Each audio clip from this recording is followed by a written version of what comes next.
Good morning, everyone. Um, Sorry, I just woke up maybe an hour ago. I popped in the shower, made some coffee. Um, Last night, me and Aaron went to go see Superman. If you clicked on this video hoping for a negative review, this is not the place for you. This film nailed Superman. I'm trying to think exactly what to say because there's just so much. This is the non-spoiler review video. I will make the spoiler review and probably release that on Saturday, um, or Friday. I'm gonna record it after this, but this is the non-spoiler review, and so I'm gonna talk about the feeling that it evokes. Um, and if I sound like other YouTubers who you've heard their reviews, yeah, because that's that's how the movie feels. This movie is inspirational in a way that I haven't seen from a Superman movie ever. I'm not going to say that's better than the 1978 movie because it's very different. Tonally, it feels kind of similar. It takes a lot from All Star as far as tone, which is one of my favorite Superman comics of all time. Um, and it's beautiful. It let's This is going to be a little bit more of a rambly one, as you can tell. Let's first talk about the cast. um David Cornsweet is Superman. He kills it in a way that I expected because I had seen Hollywood and I was like, oh, that is 100% Clark Kent energy. And then I saw him in interviews and stuff, and I was like, oh, that's Superman energy. And together, they make this version of the character that is embodied so much differently than in anything else.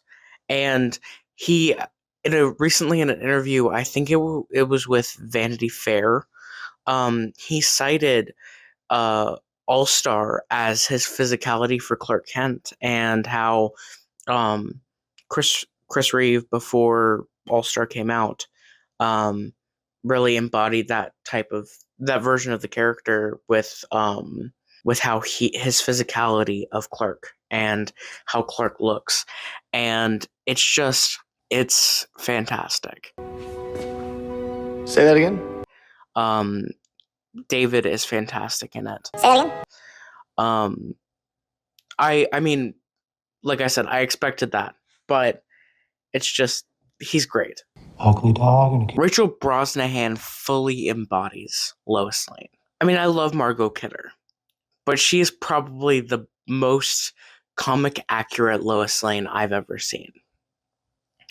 She nails you know, there's this really big scene, which you've probably seen in the trailers, of them in Lois's apartment, and she's interviewing him as Superman. And that scene nails their characters so well. I I don't know how to say that without getting into too much detail, but it feels so right.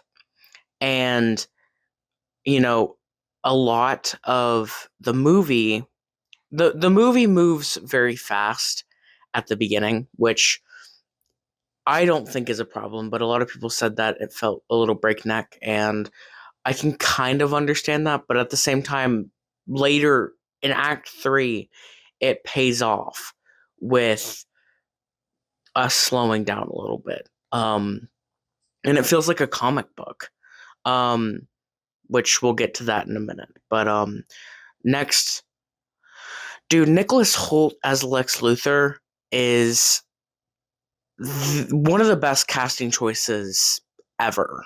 I mean, it's right next to David Cornsweet as Superman, right next to Rachel Brosnahan as Lois Lane, obviously. Man, he blew me away.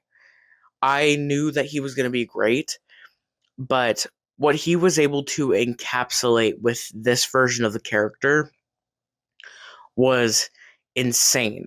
He nails the, pettiness of Lex Luthor that I feel like we've missed in a lot of versions, but I feel like he also brings this threatening feeling that we haven't felt in a while. I mean, look, I've made it very clear on this page, on my TikTok, whatever, that I don't like Man of Steel, but I like it far superior than BVS.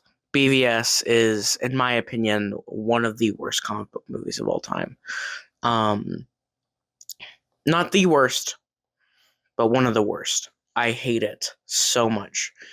Um, and part of that is Jesse Eisenberg's Lex Luthor. He is such a miscast, and he doesn't feel like a threat. Lex Luthor in this film feels like a threat. His performance is phenomenal, and I can't wait to talk about in my spoiler review some of the more spoilery scenes that he has that I just feel like perfectly encapsulate who this character is and how he functions in the world of the DCU. Next, let's talk about Skylar Gisondo as Jimmy Olsen, who actually in this film has a character. That doesn't feel like it should be a lot to ask, but in some versions it is. He nails Jimmy Olsen. He nails he nails the comic book accurate, ladies' man, but not ladies' man. Like, he pulls somehow. He looks like Jimmy Olsen, he acts like Jimmy Olsen, and he is a great, great reporter in the movie. And his dynamic, even though we don't get a ton of it, his dynamic with Clark is phenomenal. I love so much about their dynamic in the very little bit that we get of the two of them. I think we get more of Jimmy and Lois, and I love their dynamic too. I hadn't seen him in anything other than Walk Hard as one of Dewey's grandsons, I think. And man, he's great. That's like all I can say. We don't get too much of him. He doesn't feel like the main character, but he feels like an active supporting character.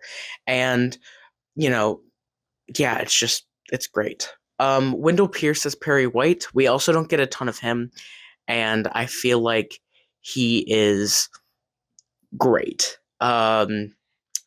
He reminds me a lot of the My Adventures with Superman version, and it's great. I that's You're gonna hear me say that a lot because I can't go too much in depth. Steve Lombard is played by, oh man, I forgot his name. Editor, put the name in the thing, please. He's great as Steve Lombard. As somebody who loves All-Star Superman, he nails that energy of that character, and he feels like a supporting character in a funny way that I feel like he needs to. He doesn't need to be a, big character. And Cat Grant is also great in this movie. Let me put it like this. That entire cast makes me want a show of the Daily Planet. I would watch an 8-episode HBO Max series about what it's like at the Daily Planet. Eddie Gathegi as Mr. Terrific, who stole the show. There's a scene, I'm not going to say with what character, but there is a scene in this movie, an action scene, that felt very Guardians of the Galaxy, which I can't say a lot about this movie. A lot of this movie feels very much of its own movie. Actually, that the entire movie has its own style, and way dialogue is written and stuff. that doesn't feel like a Guardians movie or Marvel movie. It doesn't feel like the Suicide Squad or Peacemaker. It feels like a Superman movie. But this scene makes me want more Mr. Terrific. And it makes me want more Eddie Gathegi as this character. He nails how Mr. Terrific is so perfectly. They all bring something great to this world, and the world feels very lived in. Let's talk about the cinematography and the directing. The cinematography is done by the same person who did The Flash, um, Guardians 3, The Suicide Squad. This movie is beautiful, just like The Suicide Squad, just like Guardians 3. This movie is beautiful, and it really nails kind of the look of a comic book, the look of Superman, and honestly, the way that, you know, the sets, a lot of them are lit, feels very dynamic. Um, like the scene with Lois and Clark during the interview. Um, it's just, it's so good. And the the fortress is beautiful. James Gunn understands the character of Superman so much in a way that I don't think another director has in a very long time. He makes this movie feel like a love letter to Donner, yes, but also the entire character of Superman. Not only does it feel like a love letter to the character, but it also feels, I mean, like I said, an episode of the DCAU, um, in a way that I think a lot of films try to do, but they just haven't. Crypto is great in this movie. There's not much more that I can say about this film without getting into spoilers. But if I were to give it a number rating out of 10, easy 9, 9.3. There are some faults in the movie that I'll get to in my spoiler review. But overall, this movie is a net positive. But yeah, thanks for watching. Logan, signing off.